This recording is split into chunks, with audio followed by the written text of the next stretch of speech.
ಬೆಂಗಳೂರಿನಲ್ಲಿ ಜನ ತನ್ನದಲ್ಲದಂತಹ ತಪ್ಪಿಗೆ ಪದೇ ಪದೇ ಒಂದಲ್ಲ ಒಂದು ರೀತಿಯಲ್ಲಿ ಸಂಕಷ್ಟವನ್ನ ಎದುರಿಸುವಂತ ಪರಿಸ್ಥಿತಿ ನಿರ್ಮಾಣವಾಗ್ತಾನೆ ಇದೆ. ಅದರಲ್ಲೂ ಈಗ ಕೆರೆ ಕಟ್ಟೆ ಹೊಡೆದ್ಬಿಟ್ಟು ಜನರ ಮನೆಗಳಿಗೆ ನೀರು ನುಗ್ತಾ ಇರುವಂತಹ ಹಿನ್ನೆಲೆಯಲ್ಲಿ ಮತ್ತಷ್ಟು ಸಂಕಷ್ಟಗಳು ಎದುರಾಗ್ತಾ ಇರುವಂತದ್ದು. ಇದು ಮೂರನೇ ಪ್ರಕರಣ. ಕೇವಲ 1.5 ತಿಂಗಳಲ್ಲಿ ಮೂರನೇ ಪ್ರಕರಣ ಇದು ವರದಿ ಆಗ್ತಾ ಇರುವಂತದ್ದು. ಯಾವ ರೀತಿಯಾಗಿ ಜನ ಪರದಾಡ್ತಾ ಇದ್ದಾರೆ, ಜಲಾವೃತವಾಗಿತ್ತು ಹುಳಿಮಾವು ಪ್ರದೇಶ ಅನ್ನೋದನ್ನ ಕೂಡ ನಿಮ್ಗೆ ತೋರಿಸ್ತಾ ಇದೀವಿ. ಜಸ್ಟ್ 15 ಡೇಸ್ ಬ್ಯಾಕ್ ಅಷ್ಟೇ ಹೊಸಕೇರಹಳ್ಳಿಯಲ್ಲೂ ಕೂಡ ಇದೇ ರೀತಿಯಾದಂತ ಒಂದು ಪ್ರಕರಣ ನಡೆದಿತ್ತು. ಆ ಒಂದು ಸಂದರ್ಭದಲ್ಲೂ ಅಷ್ಟೇ ಸುಮಾರು 500ರಿಂದ 600 ಮನೆಗಳಿಗೆ ನೀರು ನುಗ್ಗಿ ಅಲ್ಲಿನ ಜನ ಕೂಡ ಪರದಾಡುವಂತ ಪರಿಸ್ಥಿತಿ ನಿರ್ಮಾಣವಾಗಿತ್ತು. ಅದೇ ರೀತಿಯಾದಂತ ಘಟನೆ ಮತ್ತೆ ಬೆಂಗಳೂರಿನಲ್ಲಿ ನಡೆದಿರುವಂತದ್ದು. ಅದು ಹುಳಿಮಾವು ಪ್ರದೇಶದಲ್ಲಿ ಹುಳಿಮಾವು ಕೆರೆ ಏರಿ ಒಡೆದು ಮನೆಗಳು ಸಂಪೂರ್ಣವಾಗಿ ಜಲಾವೃತವಾಗಿ ಹೋಗಿದ್ವು. ಸೊ ಅವರಿಗೆ ಬೇರೆ ವ್ಯವಸ್ಥೆಯನ್ನ ಕಲ್ಪಿಸಿಕೊಡಲಾಗಿತ್ತು. ಯಾರದ್ದು ತಪ್ಪು ಇದು, ಯಾವ ಕಾರಣಕ್ಕೆ ಆಯ್ತು, ಏನಾಯ್ತು ಅಲ್ಲಿ ಅನ್ನೋದ್ರ ಬಗ್ಗೆ ಈಗ ಮೇಯರ್ ಸಾಹೇಬರು ಈಗಷ್ಟೇ ನ್ಯೂಸ್ 18 ಕನ್ನಡದ ಜೊತೆ ಮಾತನಾಡುವಂತಹ ಸಂದರ್ಭದಲ್ಲಿ ಅದು ಇನ್ನೂ ಸ್ಪಷ್ಟವಾಗಿಲ್ಲ. ಪೊಲೀಸರಿಗೆ ಈಗ ಆಲ್ರೆಡಿ ದೂರನ್ನ ಕೊಟ್ಟಿದ್ದೀವಿ, ಅವರು FIR ಅನ್ನ ದಾಖಲು ಮಾಡಿಕೊಂಡು ತನಿಖೆಯನ್ನ ಮಾಡ್ತಾ ಇದ್ದಾರೆ ಅಂತ ಹೇಳ್ತಾ ಇದ್ದಾರೆ. ಅವ್ರು ಹೇಳ್ತಾ ಇದ್ರು ಇದು ನಮ್ ತಪ್ಪಲ್ಲ ಸ್ವಾಮಿ, BDA ಅಧಿಕಾರಿಗಳ ತಪ್ಪು, BDA ಅಧಿಕಾರಿಗಳು ಈ ಕೆರೆಗಳನ್ನ ನಿರ್ವಹಿಸ್ತಾ ಇದ್ರು. ಸೊ ಹೀಗಾಗಿ ನಮಗೂ ಅದಕ್ಕೂ ಅಷ್ಟಾಗಿ ಗೊತ್ತಿಲ್ಲ ಅಂತ ಹೇಳ್ತಾ ಇದ್ರು. ಅಲ್ಲಿನ ಪರಿಸ್ಥಿತಿ ನಮ್ಗೆ ಗೊತ್ತಾಗ್ತಿದ್ದ ಹಾಗೆ ಸ್ಥಳಕ್ಕೆ ಹೋಗಿ ನಾವು ಆ ಪರಿಸ್ಥಿತಿಯನ್ನ ಪರಿಶೀಲನೆ ಮಾಡಿ ಅವರಿಗೆ ಏನೇನು ಸೌಲಭ್ಯ ಬೇಕು ಅದೆಲ್ಲವನ್ನು ಕೂಡ ಕಲ್ಪಿಸಿ ಕೊಟ್ವಿ ಅಂತ ಗೌತಮ್ ಕುಮಾರ್ ಜೈನ್ ನ್ಯೂಸ್ 18 ಜೊತೆ ಮಾತನಾಡಬೇಕಾದ್ರೆ ಸ್ಪಷ್ಟಪಡಿಸಿದ್ರು. ಇನ್ನು ಈ ಕುರಿತಂತೆ ಮಾತಾಡ್ಲಿಕ್ಕೆ ನಮ್ ಜೊತೆ ಆ ಏರಿಯಾದ ಕಾರ್ಪೊರೇಟರ್ ಆಗಿರುವಂತ ಭಾಗ್ಯಲಕ್ಷ್ಮಿ ಅವರು ದೂರವಾಣಿ ಸಂಪರ್ಕದಲ್ಲಿದ್ದಾರೆ. ನಮಸ್ಕಾರ ಮೇಡಮ್.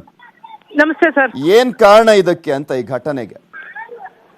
ಸರ್, ಯಾರೋ ಮಾಡಿದ್ದು ಇದಕ್ಕೆ ಇವತ್ತು ಎಷ್ಟು ಜನ ಅಮಾಯಕರು ಬಲಿಯಾಗಿದ್ದಾರೆ ಅಂದ್ರೆ, ಮನೆಗಳಿಗೆಲ್ಲ ನೀರ್ ನುಗ್ಗಿ ತುಂಬಾ ಹಾನಿಯಾಗಿದೆ. ಬೆಳಿಗ್ಗೆ ನಾನು ಗಂಜಿ ಕೇಂದ್ರಕ್ಕೆ ಬಂದಾಗ ಅವರೆಲ್ಲ ಮನೆಗಳೆಲ್ಲ ಏನಾದ್ರೂ ಉಳಿದಿದ್ಯಾ ಅಂತ ಹುಡ್ಕೋಕ್ ಹೋಗಿದ್ದಾರೆ. ಒಂದಷ್ಟು ಜನ ಎಲ್ಲಾನು. ಇಲ್ಲಿ ನಾನು ಎಲ್ಲಾ ವ್ಯವಸ್ಥೆಗಳನ್ನು ಮಾಡಿದೀನಿ ಸರ್. ಅವ್ರಿಗೆ ಊಟದ ವ್ಯವಸ್ಥೆ ಇರ್ಬೋದು. ಇವಾಗ ಬಂದು ಎಲ್ಲ ಬಾಣಂತಿಯರು ತುಂಬಾ ಇದ್ದಾರೆ. ಅವ್ರಿಗೆ ಬೆಳಗ್ಗೆನೆ ಬಿಸಿನೀರು ತಗೊಂಡ್ಬಂದು ಅವ್ರಿಗೆ ಹಾಲು, ಮಕ್ಕಳಿಗೆ ಬಾಟ್ಲುಗಳಿಗೆ ಹಾಲಾಕಿ ಎಲ್ಲ ಕೊಟ್ಟು ಇವಾಗ ಮತ್ತೆ ಟಿಫನ್ ವ್ಯವಸ್ಥೆ ಎಲ್ಲ ಮಾಡಿ ಮತ್ತೆ ಇವಾಗ ಅವ್ರದ್ದು ಏನ್ ಜಾಗಗಳೆಲ್ಲ ಹಾನಿ ಆಗಿದೆಯೋ ನಮ್ ಕಮಿಷನರ್ ಬರ್ತಾ ಇದ್ದಾರೆ. ಅವ್ರ ಜೊತೆ ಹೋಗಿ ನಾನು ಏನೇನ್ ಹಾನಿ ಆಗಿದೆಯೋ ಅವ್ರಿಗೆಲ್ಲ ಪರಿಹಾರ ಮಾಡೋದು, ಅವ್ರಿಗೆ ವ್ಯವಸ್ಥೆ ಮಾಡೋದು, ಮತ್ತೆ ಅವ್ರು ಹೋಗಿ ಉಳ್ಕೊಳ್ಳೋ ಅಂತ ಆ ಜಾಗಕ್ಕೆ ವ್ಯವಸ್ಥೆ ಮಾಡೋಂತ ಕೆಲಸನ ಇವಾಗ ಮಾಡ್ತಾ ಇದ್ದೀನಿ ಸರ್ ನಾನು. ಅಲ್ಲ, ಏನ್ ಕಾರಣ ಅನ್ನೋದು ತಿಳಿದು ಬರ್ತಾ ಇಲ್ವಲ್ಲ ಇದಕ್ಕೆ?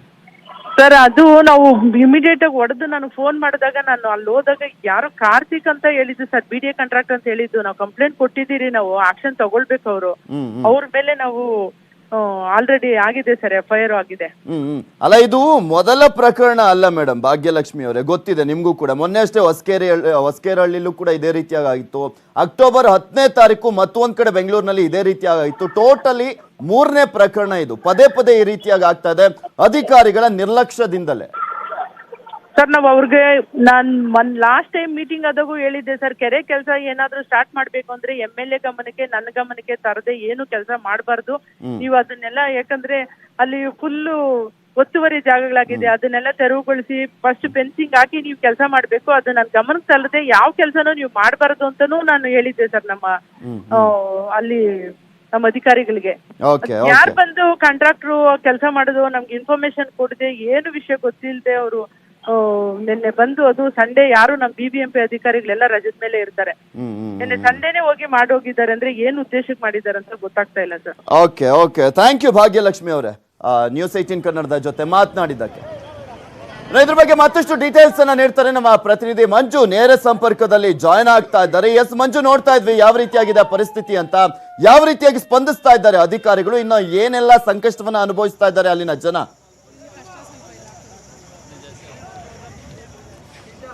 ಖಂಡಿತ ಪೃಥ್ವಿ, ಹುಳಿಮಾವಿನ ಜನ ಅಕ್ಷರಶಃ ತತ್ತರಿಸಿ ಹೋಗಿದ್ದಾರೆ ಅಂತ ಹೇಳ್ಬೋದು. ಯಾಕಂದ್ರೆ ಆ ಒಂದು ಹುಳಿಮಾವು ಕೆರೆಯ ಕೆಳಭಾಗದಲ್ಲಿರುವಂತಹ ಮನೆಗಳು ಸಂಪೂರ್ಣವಾಗಿ ಜಲಾವೃತವಾಗಿದೆ. ಜೊತೆಗೆ ಮನೆಗಳಿಗೆಲ್ಲವೂ ಕೂಡ ಅಷ್ಟೇ ನೀರು ಹೋಗಿದೆ. ನಿನ್ನೆ ಮಧ್ಯಾಹ್ನದಿಂದಲೂ ಕೂಡ ಇದುವರೆಗೂ ಮನೆಯಲ್ಲಿರುವಂತಹ ನೀರನ್ನು ಎತ್ತಾಕುವಂತಹ ಕೆಲಸವನ್ನೇ ಇಲ್ಲಿನ ಜನರು ಮಾಡ್ತಾನೆ ಇದ್ದಾರೆ. ಇದುವರೆಗೂ ಕೂಡ ಅಷ್ಟೇ ಮನೆಯಲ್ಲಿ ಒಳಭಾಗದಲ್ಲಿರುವಂತಹ ನೀರನ್ನು ಎತ್ತಾಕ ಕಂಪ್ಲೀಟ್ ಆಗಿಲ್ಲ. ಜೊತೆಗೆ ಯಾರು ಕೂಡ ಅಷ್ಟೇ ಅವ್ರಿಗೆ ಸ್ಪಂದಿಸ್ತಿಲ್ಲ. ನೋಡ್ತಾ ಇರ್ಬೋದು ನೀವು, ಇಲ್ಲೊಬ್ಬ ದಂಪತಿ ಯಾವ ರೀತಿ ಅವರು ಕೆಲಸ ಮಾಡ್ತಾರೆ. ಯಾಕಂದ್ರೆ ಅವರು ಕೆರೆಯ ಒಂದು ತಗ್ಗು ಭಾಗದಲ್ಲಿ ಒಂದು ಮನೆ ಇದ್ದಂತ ಒಂದು ಕಾರಣಕ್ಕೆ ನಿನ್ನೆ ಬಂದಂತಹ ಒಂದು ನೀರಿನ ರಭಸಕ್ಕೆ ಮನೆ ಇಡೀ ಆವರಿಸ್ಕೊಂಡೋಗಿತ್ತು. ಜೊತೆಗೆ ಆ ಒಂದು ನೀರನ್ನು ಎತ್ತಾಕೋದಕ್ಕೆ ಮತ್ತು ಆ ಒಂದು ನೀವು ನೋಡ್ತಾ ಇರ್ಬೋದು ಎಂತಹ ಒಂದು ಕೊಳಚೆ ಇದೆ ಅಂತ, ಆ ಒಂದು ಕೊಳಚೆಯನ್ನು ಕೂಡ ಅಷ್ಟೇ ಅವ್ರು ತೆಗಿಯೋಕೆ ಎಲ್ಲಾ ರೀತಿಯಂತ ಒಂದು ಪ್ರಯತ್ನ ಮಾಡ್ತಿದ್ದಾರೆ. ಆದ್ರೂ ಕೂಡ ನಿನ್ನೆಯಿಂದ ಇದೇ ರೀತಿ, ಜೊತೆಗೆ ಅವ್ರು ಏನೆಲ್ಲ ರೀತಿಯ ಸಂಕಷ್ಟವನ್ನ ಪಡ್ತಿದ್ದಾರೆ ಅನ್ನೋದಕ್ಕೆ ಮಾತನಾಡ್ಸೋಣ ಅವ್ರನ್ನು. ಸರ್, ನಿನ್ನೆಯಿಂದಲೂ ಕೂಡ ನೀವು ನೀರು ಎತ್ತಾಕ್ತಾನೆ ಇದ್ದೀರಾ, ಜೊತೆಗೆ ಏನೆಲ್ಲ ರೀತಿಯಂತ ಸಂಕಷ್ಟ ಮತ್ತೆ ರಾತ್ರಿ ಎಲ್ಲಿ ಉಳ್ಕೊಂಡಿದ್ರಿ ನೀವು? ರಾತ್ರಿ ಇಲ್ಲಿ ವ್ಯವಸ್ಥೆ ಮಾಡಿದ್ರು, ಒಂದ್ ಹತ್ರ ಊಟ ಗೀಟ ಎಲ್ಲ ವ್ಯವಸ್ಥೆ ಮಾಡಿದ್ರು. ಆದ್ರೂ ಭಾಳ ಸರ್ಕಾರ ಆಗಲಿ ಯಾರೇ ಆಗಲಿ ಇದುವರೆಗೆ ಯಾರು ಈ ಕಡೆ ಬಂದು ನೋಡಿಲ್ಲ. ಸುಮ್ಮನೆ ನಮ್ಮ ಅನುಕೂಲಕ್ಕೋಸ್ಕರ ಇರಬೇಕಲ್ಲ, ಬೇರೆ ಊರು ಬಿಟ್ಟು ಬಂದಿದ್ದೀವಿ. ಆದರೂ ಇಲ್ಲಿ ಯಾರು ಬಂದು ನೋಡೋದೇ ಆಗಲಿ ಏನೇ ಆಗಲಿ ಮಾಡೋದಕ್ಕೆ ತಾನೆ. ಒಬ್ಬರಾರು ಈ ಕಡೆ ಬಂದು ನೋಡಿ ಮನೆ ನೋಡಿ ಒಳಗಡೆ ನೋಡಿ ಸಾಮಾನು ನೋಡಿ ನಮ್ಮ ಜೀವನ ಏನು ನೀವು ನೋಡ್ತಾ ಇರ್ಬೋದು, ಅವ್ರು ಹೇಳಿದ್ರು ಒಳಗಡೆ ನೋಡಿ ಅಂತ. ನಾವು ಒಳಗಡೆನೂ ಕೂಡ ನೋಡೋಣ ಯಾವ ರೀತಿ ಅಂತ ಒಂದು ಪರಿಸ್ಥಿತಿಯಲ್ಲಿ ನಿರ್ಮಾಣವಾಗಿದೆ ಅಂತ. ನೀವು ನೋಡ್ತಾ ಇರ್ಬೋದು, ಪುಟ್ಟವಾದಂತಹ ಮನೆ, ಕೇವಲ ಗಂಡ ಹೆಂಡತಿ ಮಾತ್ರ ಇರುವಂತಹ ಮನೆ ಇದು. ಆ ಒಂದು ಪುಟ್ಟ ಮನೆ ಕಂಪ್ಲೀಟ್ ಆಗಿ ಹೋಗಿದೆ. ನೀವು ನೋಡ್ತಾ ಇರ್ಬೋದು, ಮನೆಯಲ್ಲಿರುವಂತಹ ಒಂದು ಬಟ್ಟೆ ಆಗಿರ್ಬೋದು ಅಥವಾ ಚಿಕ್ಕ ಚಿಕ್ಕ ಮಕ್ಕಳು ಕೂಡ ಮನೆಯಲ್ಲಿದ್ರು, ಅವ್ರನ್ನ ಎಲ್ಲಿ ನಾವು ಮಲಗಿಸ್ಬೇಕು ಅಂತ ನೀವು ನೋಡ್ತಾ ಇರ್ಬೋದು. ಎಲ್ಲವೂ ಕೂಡ ಕಂಪ್ಲೀಟ್ ಆಗಿ ನೀರ್ ಪಾಲಾಗಿ ಹೋಗ್ಬಿಟ್ಟಿದೆ. ಜೊತೆಗೆ ಅವರು ಕೂಡ ಅಷ್ಟೇ ಏನ್ ಮಾಡ್ಬೇಕು ಅನ್ನೋದು ತೋಚದಂತ ಒಂದು ಸ್ಥಿತಿ ಕೂಡ ಇಲ್ಲಿ ಉದ್ಭವ ಆಗಿರುವಂತಹದ್ದು. ನಿನ್ನೆ ರಾತ್ರಿಯಿಂದಲೂ ಕೂಡ ಅವರು ಮನೆಯಲ್ಲಿದ್ದಂತ ಒಂದು ನಿಜ ನೋಡ್ತಾ ಕೊಳಚೆ ಮನೆ ಫುಲ್ ಕೊಳಚಾಗಿದೆ, ಮನೆ ಫುಲ್ ಸ್ಮೆಲ್ ಬರ್ತಾ ಇದೆ. ಏನ್ ಮಾಡ್ಬೇಕು, ನಾಳೆ ದಿನ ಇವತ್ತೇನೋ ಸರಿಯಾದ್ರೂ ಕೂಡ ನಾಳೆ ಸಾಂಕ್ರಾಮಿಕ ರೋಗಗಳು ಬರುವಂತ ಒಂದು ಸಾಧ್ಯತೆ ಇರುತ್ತೆ. ಅಧಿಕಾರಿಗಳು ಯಾಕೆ ಇಷ್ಟೊಂದು ನಿರ್ಲಕ್ಷ್ಯವನ್ನ ತೋರ್ತಿದ್ದಾರೆ ಅನ್ನುವಂತ ಒಂದು ಮಾತನ್ನು ಕೂಡ ಅವ್ರು ಹೇಳ್ತಿದ್ರೆ. ಕೇವಲ ಈ ಒಂದು ಮನೆ ಪರಿಸ್ಥಿತಿ ಅಷ್ಟೇ ಅಲ್ಲ, ಈ ಒಂದು ಏರಿಯಾದಲ್ಲಿ ಇನ್ನೂ ಕೂಡ ಅಷ್ಟೇ ನೀವು ನೋಡ್ತಾ ಇರ್ಬೋದು, ಅಕ್ಕಪಕ್ಕದ ಮನೆಗಳ ಪರಿಸ್ಥಿತಿ ಕೂಡ ಅಷ್ಟೇ ಸೇಮ್ ಇದೇ ರೀತಿ ಇದೆ. ಅವರು ಕೂಡ ಅಷ್ಟೇ ಆ ಒಂದು ನೀರನ್ನ ಎತ್ತಾಕೋದಕ್ಕೆ ಎಲ್ಲಾ ರೀತಿಯಂತ ಒಂದು ಪ್ರಯತ್ನ ಮಾಡ್ತಿದ್ದಾರೆ. ನಾವು ಆ ಒಂದು ವಿಜುವಲ್ ಅನ್ನು ಕೂಡ ತೋರಿಸ್ತೀವಿ. ಯಾಕಂದ್ರೆ ನೀವು ಕೇವಲ ಒಂದು ಮನೆ ಮಾತ್ರ ಈ ಒಂದು ಇಂತಹ ಒಂದು ಪರಿಸ್ಥಿತಿ ನಿರ್ಮಾಣವಾಗಿಲ್ಲ.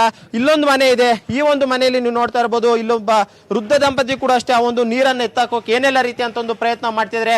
ಕೇವಲ ಈ ಮುಂಜಾನೆಯಿಂದ ಅಷ್ಟೇ ಅಲ್ಲ, ರಾತ್ರಿಯಿಂದಲೂ ಕೂಡ ಈ ಒಂದು ದಂಪತಿಯವರು ನೀರನ್ನು ಎತ್ತಾಕ್ತಿದ್ದಾರೆ.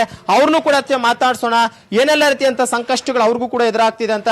ಸರ್, ನಿನ್ನೆ ಎಷ್ಟೊತ್ತಿಗೆ ನೀರು ಬಂತು? ಏನೇ ಬಂದಾಗ್ಲಿಂದ ನೀವು ಏನೆಲ್ಲ ರೀತಿಯಂತ ಕಷ್ಟಗಳನ್ನು ಪಡ್ತಿದ್ದೀರಾ ಸರ್?